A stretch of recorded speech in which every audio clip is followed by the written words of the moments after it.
Hi!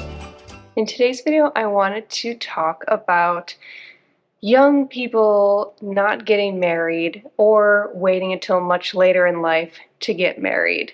I've talked in the past about Gen Z and young people in general not wanting to have kids or big families like previous generations, which can clearly be seen through declining birth rate data in America and I think in a lot of other areas of the world too. So I wanted to explore the idea that maybe this also applies not just to having kids, but to settling down in general with someone to marry. And is Gen Z really open to marriage? I do feel like the numbers are showing average age of getting married is getting higher and higher over time, and Gen Z and millennials getting married way later in life compared to previous generations, and I think that trend is probably going to continue. I have a couple of speculations why I think that might be the case. And the first one is a lot of people refer to Gen Z and sometimes millennials as the me generation and talk about how selfish young people are nowadays. And in some ways, I think calling it the me generation holds some weight, particularly with the movement of self-love. I feel like loving yourself was not a message in the media or a thing that people were talking about for like my parents' generation or certainly generations older than that. There were people doing it, but I feel like there wasn't a narrative around it of hashtag self-love, hashtag self-care. Now there is, obviously with the internet, a way to spread that message and make it really pervasive into young people's lives, and Gen Z has really picked up on that narrative. Whether people are executing it properly or not, they're at least aware of it. There is definitely more of an emphasis coming from society to Gen Z about focusing on yourself and being happy with yourself. And I feel this message is especially geared towards women, which is drastically different than society's message of years ago, where young women were told to find a man. Like, it wasn't that long ago that young women were not really encouraged to go to school or go to college or even find a job. Like our grandparents, they were encouraged to find a husband as quickly as possible and settle down and get married quickly out of high school. And nowadays, I feel like certainly myself and everyone I went to high school with couldn't imagine getting married right out of high school, compared to in the past, people being much more willing to marry high school sweethearts or marry quickly out of high school. Even like for baby boomers and Generation X, I feel like women of those age groups, while maybe they were encouraged to go to college, while in college, it was suggested that this is where you find yourself a man. So, okay, maybe not marrying your high school sweetheart anymore, but definitely marry the person you met in college. Don't wait until after college. That's way too late in life. Some other messages in media and society towards young women is like the girl boss narrative, which is certainly new in the grand scheme of things. It's seen as cool now for like Gen Z and millennial women to start their own business and try and rise to the top of the ranks of a company, be a CEO, be a girl boss, be your own boss. Don't let the patriarchy of corporate politics get you down. You're a strong, independent woman and you can do anything. Love to see it. And I think it's harder for women in that position to both focus on becoming a girl boss and also being in a really stable, committed relationship and finding someone who you want to marry, because it usually doesn't come very easily to just find that one person. Something else I've noticed with Gen Z, they're certainly more politically left. I mean, the numbers show that clearly. And certainly more feminist than past generations, also backed up by plenty of surveys and young people just taking feminism as a given rather than something to consider whether or not is valid. But to go a little bit further than that, I see this from young people on TikTok and Instagram a lot. The rise of the men are trash narrative. I am sure there's pros and cons to this message, but there certainly is less forgiveness for men being bad partners to their girlfriends. It really was just a couple of generations ago where it seemed like every married man was beating his wife.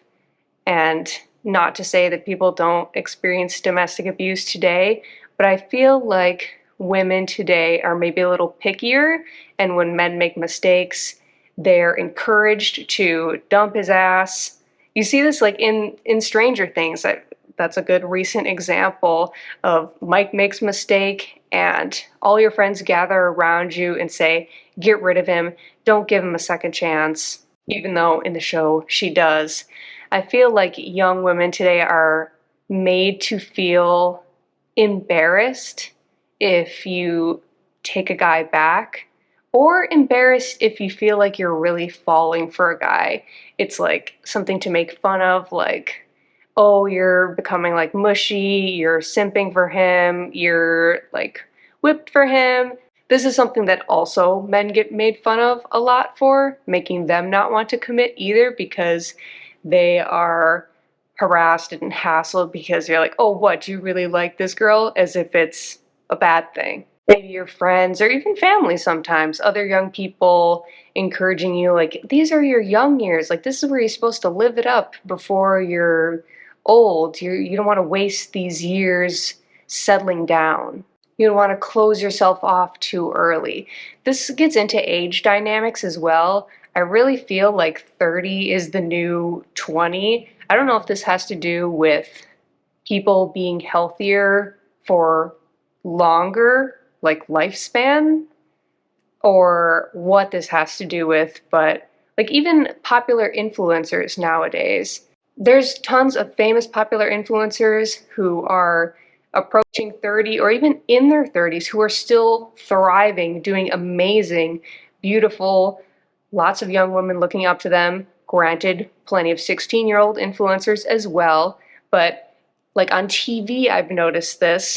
Old reality TV shows, like dating shows as well. It used to seem like the people on those shows were so young. Like I look at old MTV shows that maybe older millennials would be familiar with, like Parental Control and Next. The people on those shows were like barely 20. I feel like sometimes they were 17, 18, very young on those shows. And now you look at reality TV shows about finding love and finding someone to settle down with and get married to. Obviously, reality TV is not an accurate sample of real life, but I've noticed, like The Bachelor or Love is Blind, these people are in their 30s now. People are looking for love much later in life and looking to get married much later in life. Another point I wanted to talk about is obviously finances. Young people are being encouraged to get their money in order before they get married. And I think this is a good idea. This is kind of like what maybe boomer parents or boomer grandparents told millennials and Gen Z to do. And I think it's a good idea, 100%, completely on board with that. However, those older generations were able to get their finances in order at a much younger age than millennials and Gen Z can. Everybody knows that millennials and Gen Z can't buy houses.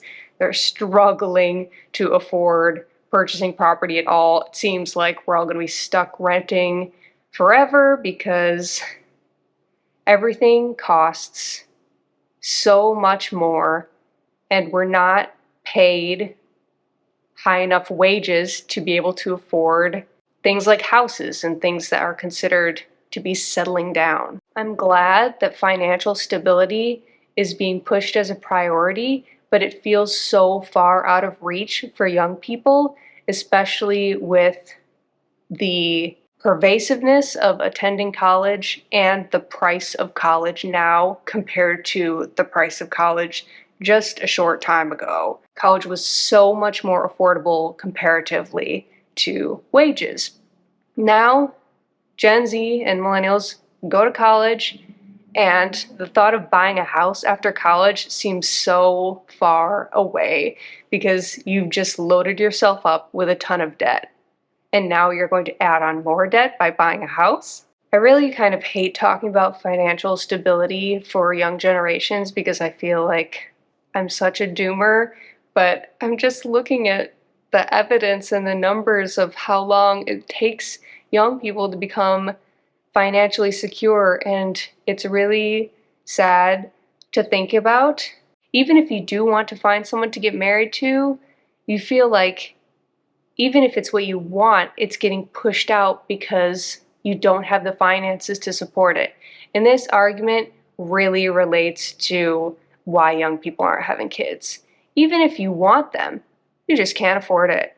And a similar thing goes for marriage. Obviously, you don't need a big wedding, but a lot of people can't imagine getting married without a wedding.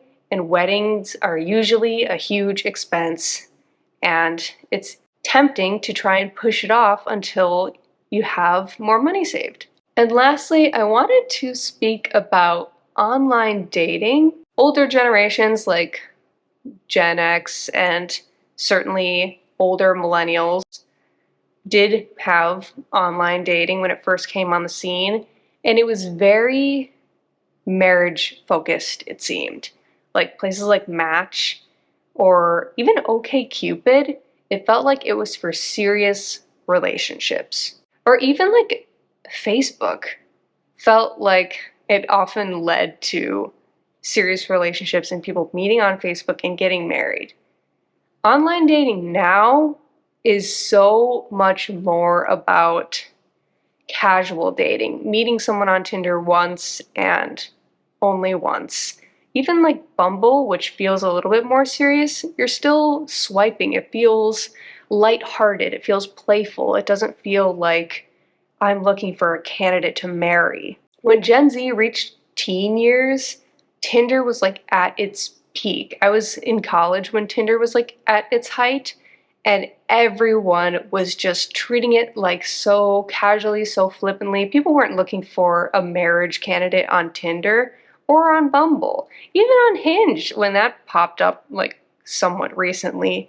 Online dating has definitely shifted more towards casual dating and certainly hookup culture, which is celebrated, I feel, much more now than it used to be. Girls still get a lot of flack for sleeping around with guys and get called names just like they used to. They still do today. But at least it seems like today maybe your friends cheer you on and say, like, you go girl, you're a girl player, you get that dick appointment, cheering you on, whereas maybe that wasn't the case for older generations. Bitch, this isn't the 80s. You need to catch a dick. It feels so lax. Like you download the app and you want some attention and then you delete it, and it's just not a place for marriage candidates, it seems to me. I know there are people who have met on Tinder and got married, but the online dating of today is much different than the online dating of 15 years ago. So those are my thoughts on Gen Z and young people in general not really getting married as early as they used to, or maybe not being as interested in marriage until later in their lives. Let me know what you think about this topic in the comments, and thanks for watching.